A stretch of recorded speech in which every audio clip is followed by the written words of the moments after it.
May mga brands kaming nakakausap na, ma'am, kamusta yung Viewcon nyo? Ito, hindi to recorded. Yung mga casual na na usap lang. Sabi niya, alam mo ma'am, di talaga kami nag-expect ng sales sa Viewcon Manila. Kasi gets namin yung para saan si Viewcon. Yan nga, yung awareness, activation, ganyan. So, natutuwa daw sila na nagkakaroon pa rin sila ng sales. Kasi tapos may lalapit sa kanila na, ma'am, gumagamit po ako nung products nyo. Parang that way, mabigla mong ma-appreciate na, ay hala, hindi lang pala puro feedback sa review sa Shopee, sa TikTok, yung mga ganyan. Meron pala talagang users, nakilala ka, na-appreciate yung mga products mo.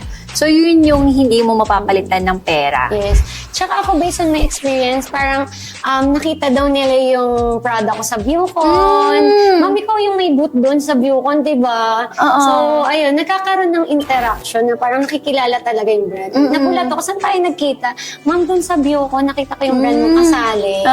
So, malaking tulong siya for me. Yes. Kaya nga talaga sabi ko, sana, maging part pa rin kami ng Viewcon. Siguro naging busy lang kami, pero at least, makakasama talaga kami this time.